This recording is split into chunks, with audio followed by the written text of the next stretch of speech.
नमस्कार दोस्तों, आपका स्टडी रूटीन चैनल पर स्वागत है।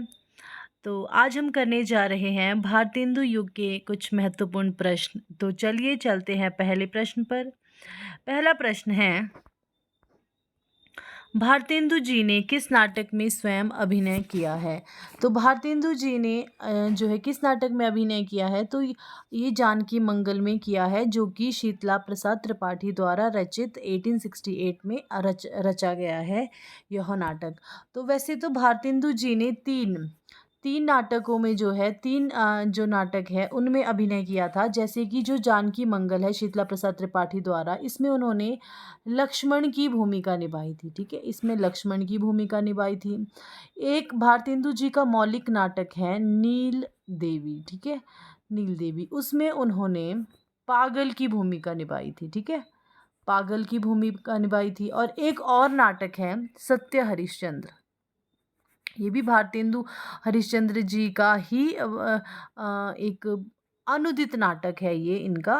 तो सत्य हरिश्चंद्र में इन्होंने हरिश्चंद्र की भूमिका निभाई थी। तो तीन नाटक ऐसे हैं जिसमें भारतेंदु जी ने अभिनय किया था। चलिए इसकी व्याख्या हम देख लेते हैं। शीतला प्रसाद त्रिपाठी का जानकी मंगल 1868 नाटक अवश्य अभिनय के लिए ही रचा गया है। जी बिल्कुल हाँ, जो शीतला प्रसाद त्रिपाठी का ये जानकी मंगल नाटक है, ये जो है आधुनिक हिंदी का पहला अभिनीत नाटक माना जाता है। आधुनिक हिंदी का पहला अभिनीत नाटक। ठीक है, ये अभिनय के लिए ही रचा गया था। यह नाट्य गुणों से युक्त है। इसकी भाषा परिमार्जित खड़ी बोली है, किंतु इस समय तक भारतेंदु का उदय हो चुका था। उनका विद्या सुंदर नाटक प्रकाशित, विद्या सुंदर भी इनका एक भारतेंदु जी का एक अनुदित नाटक था। ये भी 1868 में ही रचा गया था। ठीक है, चलिए अब बात करते हैं हम आगे। गोस्वामी तुलसीदास द्वारा प्रवर्तित रामलीला की लोकप्रियता के साथ लीला नाटकों की जो परंपरा आरंभ हुई, उसका श्रेष्ठ रूप जानकी मंगल नाटक है। इसके अभिनय में भारतेंदु जी ने भी भाग लिया था। कौन सी भूमिका निभाई थी भारतेंदु जी ने? लक्ष्मण की भूमिका। ठीक है, चलिए इसकी विषय वस्तु रामचरितमानस पर आधारित राम कथा ही है। किसकी? जानकी मंगल की। किंतु ब्रज भाषा के स्थान पर खड़ी बोली का प्रयोग किया गया है तथा सभी प्रकार के आवश्यक रंग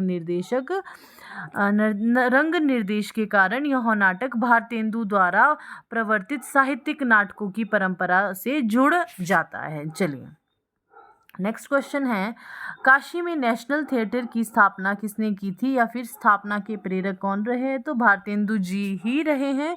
काशी की नाट्य संस्था नेशनल थिएटर की मंडली में अंधेर नगरी, ये भी हमारे भारतेंदु जी की ही है। नाटक का मंचन 1881 ईस्वी में किया गया था। तो हमसे क्वेश्चन ये भी आता है कि जो अंधेर नगरी का मंचन कौन से थिएटर में हुआ था? तो ये काशी के एक नेशनल थिएटर में हुआ था, जिसकी स्थापना भारतेंदु जी ने ही की थी। ठीक है, चलिए नेक्स्ट क्वेश्चन है, भारतेंदु कालीन किस उपन्यास में आधुनिकता की शुरुआत मानी जाती है? तो जो हमारे पास भारतेंदु कालीन, भारतेंदु युग में एक ऐसा नाटक है जिससे जो है उपन्यास है जिससे जो है आधुनिकता की शुरुआत मानी जाती है। तो वो है हमारे पास परीक्षा गुरु, जो कि 1882 में लाला श्रीनिवास दास जी द्वारा ही रचित है। वो कौन भारतेंदु युग के ही लेखक थे। तो भारतेंदु युग के लेखकों को उपन्यास रचना की प्रेरणा बंगला और अंग्रेजी के उपन्यासों से प्राप्त है। अंग्रेजी ढंग का पहला मौलिक उपन्यास लाला श्रीनिवास दास का परीक्षा गुरु माना जाता है। इससे पूर्व श्रद्धाराम फुलौरी ने भाग्यवती, जो कि 1877 में लिखा गया है, शीर्षक नामक लघु सामाजिक उपन्यास लिखा था। अतः स्पष्ट है कि भारतेंदु कालीन उपन्यास परीक्षा गुरु से आधुनिकता की शुरुआत मानी जाती है। 100 अजान 100 जान 1892 में लिखा गया है बालकृष्ण भट्ट द्वारा, तथा चंद्रकांता 1887 में लिखा गया है देवकीनंदन खत्री द्वारा। तो ये सारे जो उपन्यास है ये भारतेंदु युग के लेखकों के ही उपन्यास हैं। चलिए नेक्स्ट क्वेश्चन है तद्य समाज का संबंध किससे है, तो ये हमारे भारतेंदु हरिश्चंद्र जी से ही है। भारतीय नवजागरण के अग्रदूत के रूप में प्रसिद्ध भारतेंदु हरिश्चंद्र जी ने देश की गरीबी, पराधीनता, शासकों का अमानवीय शोषण के चित्रण को ही सबसे अपने साहित्य का लक्ष्य बनाए। वे आधुनिक हिंदी के पितामह भी कहे जाते हैं। भारतेंदु हिंदी के आधुनिकता के पहले रचनाकार थे। हिंदी में जो है आधुनिकता के पहले रचनाकार माने जाते हैं भारतेंदु जी। उन्होंने वैष्णव भक्ति प्रचार के लिए हाँ जी तद्य समाज की स्थापना की थी। तो तद्य समाज की स्थापना किस लिए की थी भारतेंदु ने? वैष्णव भक्ति का प्रचार करने के लिए। ठीक है, इनका मूल नाम हरिश्चंद्र था। इनकी लोकप्रियता से प्रभावित होकर काशी के विद्वानों ने सन 1880 में उन्हें भारतेंदु की उपाधि से नवाजा था। हिंदी साहित्य में आधुनिक काल का प्रारंभ भारतेंदु हरिश्चंद्र से ही माना जाता है। हिंदी में नाटकों का प्रारंभ भारतेंदु हरिश्चंद्र से ही माना जाता है। भारतेंदु के नाटक लिखने की शुरुआत बंगला के विद्या सुंदर जो कि 1867 या 68 नाटक में अनुवाद से होती है। ठीक है, अनुवादित नाटक है इनका। उन्होंने सन 1868 में कवि वचन सुधा नामक पत्रिका भी निकाली। 1876 में हरिश्चंद्र मैगजीन और फिर बाला बोधनी नामक पत्रिकाएं भी निकाली। तो 1868 में तो इन्होंने कवि वचन सुधा निकाली। ठीक है, 1873 में निकाली है हमारे पास हरिश्चंद्र मैगजीन। ठीक है, या पहले जो है ये हरिश्चंद्र चंद्रिका के नाम से ये प्रकाशित होती थी। ठीक है, तो जो ये हमारे पास हरिश्चंद्र मैगजीन है वो 1873 में प्रकाशित हुई है। और जो बाला बोधिनी है हमारे पास ये भी भारतेंदु जी की ही है, जो कि अगर हम बात करें ये बच्चों और महिलाओं से संबंधित है। ये बच्चों के लिए और महिलाओं से ही संबंधित ये पत्रिका निकाली थी भारतेंदु जी ने, और ये जो है 1874 में निकाली थी। ठीक है, चलिए नेक्स्ट क्वेश्चन है नवजागरण का अग्रदूत हिंदी के किस लेखक को कहा जाता है, तो बस ये सारे अगर आते हैं भारतेंदु जी है। अंग्रेज राज सुख साज सजे सब भारी, पैधन विदेश चली जात है ये अति ख्वारी। तो ये जो है भारतेंदु जी की ही पंक्ति है जिसमें इन्होंने अंग्रेज़ों का वर्णन किया है। मतलब कि भारतेंदु का जो काल था वो ब्रिटिश उपनिवेश का था। तो ब्रिटिश उपनिवेश में भारत सभी दृष्टियों से परास्त हो गया। अब भारत को पूर्णतः मटियामेट कर यहाँ की सारी संपत्ति को अपने देश की ओर ले जाना ब्रिटिशों का एकमात्र लक्ष्य था। भारतेंदु भारत दुर्दशा के पहले अंक में ही यह सूचित करते हैं कि अंग्रेज राज सुख साज सजे सब भारी, पैधन विदेश चली जात यह अति ख्यारी। चलिए नेक्स्ट क्वेश्चन है धन्य भारत भूमि सब रत्ननी की उपजावनी। इस पंक्ति के लेखक कौन है, तो ये हमारे बद्रीनारायण चौधरी प्रेमगंज जी हैं। भारतेंदु युगीन कवियों ने भारतीय इतिहास के गौरवशाली पृष्ठों की स्मृति तो अनेक बार दिखाई, पर उनकी राष्ट्रीय भावना केवल यहीं तक सीमित नहीं रही। अंग्रेज़ों की विचारधारा और देशभक्तिपूर्ण कविताओं से भी उन्होंने यथेष्ट प्रेरणा ली, जिसका फल यह हुआ कि क्षेत्रीयता से ऊपर उठकर वे संपूर्ण राष्ट्र की नब्ज को टटोलने लगे। बद्रीनारायण चौधरी प्रेमघन की उपयुक्त काव्य पंक्तियां इसी तथ्य को स्पष्ट करती हैं। देश के उत्कर्ष अपकर्ष के लिए उत्तरदायी परिस्थितियों पर प्रकाश डालकर इस युग यानी कि भारतेंदु युग के कवियों ने जनमानस में राष्ट्रीय भावना का बीजवपन का महत्वपूर्ण कार्य किया है। ठीक है, देशभक्ति की भावना बाद में मैथिली शरण गुप्त जो कृत भारत भारती में भी की गई है, जो कि 1912 में लिखी गई है, 1912 में। और भारतेंदु की विजयिनी विजय वैजयंती, प्रेमगन की आनंद अरुणोदय, प्रताप नारायण मिश्र की महापर्व और नया संवत, राधा कृष्ण की भारत बारामासा और विनय शीर्षक कविताएं देशभक्ति की प्रेरणा से युक्त हैं। हमारो उत्तम भारत देश काव्य पंक्तियां राधा चरण गोस्वामी जी की है, जो देशभक्ति भावना को परिलक्षित करती है। प्रेमघन ने हार्दिक हर्षादर्श कविता में भारत का शासनाधिकार लेने वाली महारानी विक्टोरिया के विषय में कहा है कि ये सनाथ भोली भारत की प्रजा अनाथन। तो भारतेंदु हरिश्चंद्र जी ने हिंदी हिंदू हिंदुस्तान का गुणगान भी किया है। पर अगर हमारे पास बात की जाएगी जो ये हिंदी हिंदू हिंदुस्तान का नारा किसने लगाया, ठीक है, तो हिंदी हिंदू हिंदुस्तान का जो नारा या फिर एक पंक्ति भी आती है, पंक्ति में भी हिंदी हिंदू हिंदुस्तान आता है, तो ये हमारे प्रताप नारायण मिश्र जी ने लगाया है। चलिए, प्रेमचंद ने राजभक्ति भारत सरिस और ठोर कहूँ नहीं कहकर विदेशी शासकों को आश्वस्त किया, तो अंबिका दत्त व्यास ने जयति राज राजेश्वरी जय जय परमेश द्वारा रानी विक्टोरिया के प्रति आभार प्रकट किया। लाला श्रीनिवास दास के संयोगिता स्वयंवर की सच्ची समालोचना किसने की थी, तो वो की थी हमारे बालकृष्ण भट्ट जी ने। तो हिंदी प्रदीप में संयोगिता स्वयंवर की समीक्षा सच्ची समालोचना शीर्षक से की थी। इसमें बालकृष्ण भट्ट ने इस नाटक के ऐतिहासिक कहे जाने पर आपत्ति की है, क्योंकि इसकी कथा वस्तु में उन्हें वस्तुनिष्ठता का अभाव प्रतीत हुआ है। निबंध के आरंभ में ही वे लिखते हैं, लाला जी यदि बुरा न मानिए तो एक बात आपसे पूछे, वह यह कि आप ऐतिहासिक नाटक किसको कहेंगे? क्या केवल किसी पुराने समय की ऐतिहासिक पुनरावृत्ति की छाया लेकर नाटक लिख डालने से वह ऐतिहासिक हो गया? क्या किसी विख्यात राजा या रानी के आने से ही वह ऐतिहासिक हो जाएगा? यदि ऐसा है तो गप हाँकने वाले दस्तानगों और नाटक के ढंग में कुछ भी भेद ना रहा। किसी समय के लोगों के हृदय की क्या दशा थी? उनके आभ्यंतरिक भाव किस पहलू पर ढुलके हुए थे? अर्थात उस समय मात्र के भाव, स्पिरिट ऑफ द टाइम्स क्या थे? इन सब बातों को ऐतिहासिक रीति पर पहले समझ लीजिए, तब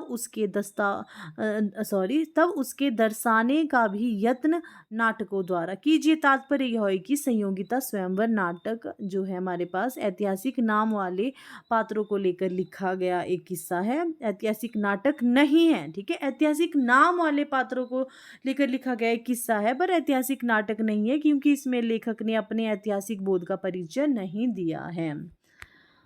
भारतेंदु युग के कुछ विस्तृत समीक्षाएं भी लिखी है भारतेंदु युग में, जैसे कि इनमें से जो दो सर्वाधिक प्रसिद्ध समीक्षा हैं वे लाला श्रीनिवास दास के संयोगिता स्वयंवर पर लिखी गई हैं, जिसे लेखक ने ऐतिहासिक नाटक कहा था।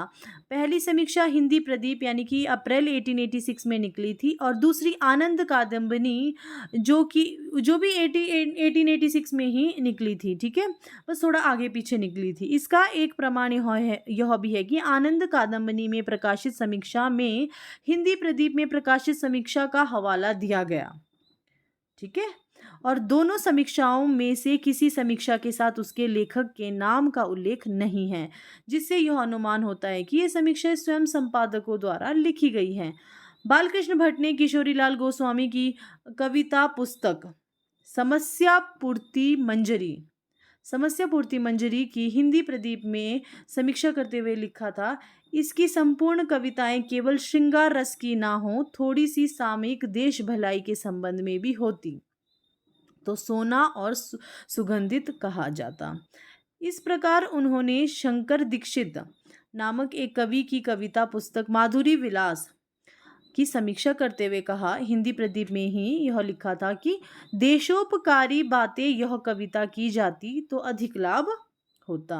मतलब कि देशोपकारी बातों पर यह कविता की जाती तो अच्छा होता। तो क्या थे, इससे हमें पता चलता है कि क्या थे, हमारे एक देश प्रेमी या राष्ट्र प्रेमी थे। चलिए चलते हैं नेक्स्ट क्वेश्चन पर।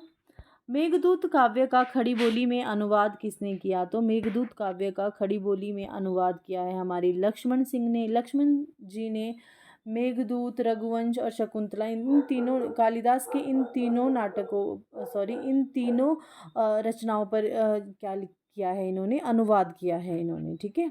चलिए, भारतेंदु युग के कवियों ने हिंदी और ब्रजभाषा में मौलिक रचनाओं के साथ साथ संस्कृत की अनेक रचनाओं के अनुवाद भी किए। राजा लक्ष्मण सिंह द्वारा अनुदित रघुवंश और मेघदूत उल्लेखनीय कृतियां हैं, जिसमें भावांतरण की सरसता, शैली की लालित्यता, शुद्ध ब्रजभाषा तथा सवैया छंद प्रस्तुत किया गया है।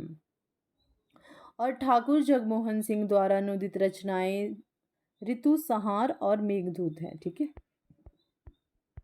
नेक्स्ट क्वेश्चन है, शेक्सपियर के सभी नाटकों का हिंदी अनुवाद किसने किया? तो शेक्सपियर के सभी नाटकों का हिंदी अनुवाद लाला सीताराम ने किया। लाला सीताराम ने शेक्सपियर की कई पुस्तकों का अनुवाद किया, जिनमें भूल भुलैया प्रमुख है, और लाला सीताराम का उपनाम था भूप। इन्होंने दोहा चौपाई में अवधी भाषा का, घनाक्षरी सवैये में ब्रज भाषा का और गद्य में खड़ी बोली का प्रयोग किया। इनका एक ग्रंथ अयोध्या का इतिहास बहुचर्चित है। इनकी कुछ कविताएं बहुत प्रसिद्ध हुई है, जैसे बेरगिया नाला। गोल्ड स्मिथ कृत ट्रैवलर का अनुवाद किसने किया था? तो वो किया था हमारे श्रीधर पाठक जी ने। कालिदास कृत ऋतु संहार और गोल्ड स्मिथ कृत हर्मिट डेस्डेंट तथा द ट्रैवलर का काव्यानुवाद क्रमशः एकांतवासी योगी उज्जड़ ग्राम डेस्टिड विलेज आएगा इसमें साथ से, और शांत पथिक नाम से किया था। भारतेंदु का खड़ी बोली में रचित कविताओं का संग्रह किस नाम से प्रकाशित था? तो हमारे पास फूलों का गुच्छा। तो फिर फूलों का गुच्छा नामक हिंदी साहित्य के इतिहास में भारतेंदु हरिश्चंद्र को आधुनिक प्रणेता पितामह कहा जाता है। ठीक है, चलिए, भारतेंदु कालीन कवि कौन से हैं? तो इनमें से देखो, हरिश्चंद्र भारतेंदु जी है, प्रेमगन है, प्रताप नारायण मिश्र, अंबिका दत्त व्यास भी है। अगर हम इनकी बात करें, देखो हरिऔध, रामनरेश त्रिपाठी, ये हमारे द्विवेदी युग के ही आ जाते हैं। चलिए, नेक्स्ट है हमारे पास, चलिए नेक्स्ट क्वेश्चन है, कौन सा निबंधकार भारतेंदु युग का नहीं है? तो ये हमारे पास बालमुकुंद गुप्त जी नहीं है, ये द्विवेदी युग के निबंधकार माने जाते हैं। बालमुकुंद की रचनाएं शिव शंभू का चिट्ठा, चिट्ठे और खत है। द्विवेदी युग के प्रमुख निबंधकार महावीर प्रसाद द्विवेदी, गोविंद नारायण मिश्र, माधव प्रसाद मिश्र, मिश्र बंधु, गोपाल राम गहमरी, सरदार पूर्ण सिंह, चंद्रधर शर्मा गुलेरी जी है। भारतेंदु युग के प्रमुख निबंधकार है भारतेंदु, बालकृष्ण भट्ट, प्रताप नारायण, राधा चरण गोस्वामी, प्रेमघन, लाला श्रीनिवास दास, ठाकुर जगमोहन। भारतेंदु ने अपना बलिया वाला ऐतिहासिक व्याख्यान दिया था। तो बलिया वाला जो इन्होंने एक ऐतिहासिक व्याख्यान दिया था, वो कब दिया था? वो 1884 में दिया था। हिंदी साहित्य में रुचि रखने वालों के लिए ददरी मेले का एक खास ऐतिहासिक महत्व है। भारतेंदु ने नवंबर 1884 में यहाँ एक व्याख्यान दिया था, जिसे बलिया व्याख्यान या बलिया का भाषण के नाम से जाना जाता है। यही व्याख्यान भारतवर्ष की उन्नति कैसे हो सकती है शीर्षक से हरिश्चंद्र चंद्रिका में दिसंबर 1884 में प्रकाशित हुआ। समस्या पूर्ति किस युग की विशेषता है? तो भारतेंदु युग की विशेषता है। समस्या पूर्ति भारतेंदु युग की काव्य शैली थी, और उनके मंडल में कवि विविध विषयों पर तत्काल समस्या पूर्ति किया करते थे। रामकृष्ण वर्मा, प्रेमगन आदि कवि तत्काल समस्या पूर्ति के लिए प्रसिद्ध थे। और भारतेंदु कालीन बालकृष्ण, सॉरी ये इसमें कुछ डाउट है, ये क्या रामकृष्ण वर्मा, ये कौन है? हमने भारतेंदु युग में अभी तक नहीं पढ़े हैं। चलिए, अब बात करते हैं आगे। भारतेंदु कालीन कविता की मुख्य विशेषता देशभक्ति, राष्ट्र भावना, जनवादी विचारधारा, प्राचीन परिपाटी की कविता, कलात्मकता का अभाव, काव्य में ब्रज भाषा का प्रयोग, हास्य व्यंग्य एवं समस्या पूर्ति तथा प्राचीन छंद। भारतेंदु युग के नाटककार कौन है? तो ये हमारे पास लाला श्रीनिवास दास जी है। भारतेंदु के लेखकों में बालकृष्ण भट्ट, प्रताप नारायण मिश्र, राधा चरण गोस्वामी, बद्रीनारायण चौधरी, प्रेमगन, लाला श्रीनिवास दास, बाबू देवकीनंदन खत्री और किशोरलाल गोस्वामी आदि उल्लेखनीय है। हिंदी, उर्दू, संस्कृत, फारसी और अंग्रेजी आदि भाषाओं पर समान अधिकार रखने वाले लाला श्रीनिवास दास को हिंदी में आधुनिक ढंग का पहला उपन्यास परीक्षा गुरु लिखने का गौरव प्राप्त है। उपन्यास के अतिरिक्त नाटक के क्षेत्र में भी उन्हें भरपूर ख्याति मिली। श्रीनिवास दास जी की प्रमुख नाटक प्रहलाद चरित्र, तप्ता स्मरण, रणधीर और प्रेम मोहिनी तथा संयोगिता स्वयंवर है। भारतेंदु युग का कौन सा पुष्टि मार्ग कवि पुष्टि मार्ग में दीक्षित है? हमारे भारतेंदु हरिश्चंद्र जी जो है पुष्टि मार्ग में दीक्षित थे। गद्य रचना को एक कला के रूप में ग्रहण करने वाले, कलम की कारीगरी समझने वाले लेखक हमारे बद्रीनारायण चौधरी प्रेमगन जी हैं। रामचंद्र शुक्ल ने इन्होंने अपनी पुस्तक हिंदी साहित्य का इतिहास में प्रेमगन की जो शैली है वो सबसे विलक्षण थी, ये शुक्ल ने कहा है। ये गद्य रचना को एक कला के रूप में ग्रहण करने वाले, कलम की कारीगरी समझने वाले लेखक की शुक्ल ने बताया है इन्हें। ठीक है, चलिए अब नेक्स्ट क्वेश्चन है, चलो हम ये कर लेते हैं। भारत सौभाग्य प्रयाग रामागमन प्रेमगंज जी के प्रसिद्ध नाटक है और प्रेमगंज ने जीर्ण जनपद नामक एक काव्य भी लिखा जिसमें ग्रामीण जीवन का यथार्थ चित्रण है। अब बात करते हैं, आज का अंतिम प्रश्न है। नीचे दो वक्तव्य दिए हैं, इनमें से एक कथन ए और दूसरा है आर, तो हमने इसमें कौन सा सही विकल्प चुनना है जो इनमें से सही होगा। ठीक है, कथन ए है भारतेंदु युग के आते आते हिंदी में अनेक पत्र पत्रिकाओं का प्रकाशन आरंभ हो गया था। बिल्कुल, भारतेंदु युग के सभी लेखक पत्रकार थे। कौन सा इसमें सही है? तो इसमें जो है ए और दो दोनों ही सही है जी। बिल्कुल पत्रकार थे भारतेंदु युग के सभी लेखक, और पत्र पत्रिकाओं का भी आरंभ हो गया था भारतेंदु युग में। तो दोस्तों, आज का जो हमारा भारतेंदु युग के महत्वपूर्ण प्रश्न आज हमारे यहीं समाप्त हो चुके हैं। अगर आपको हमारी वीडियो पसंद आई हो तो आप हमारे इस चैनल को सब्सक्राइब कर सकते हो। धन्यवाद।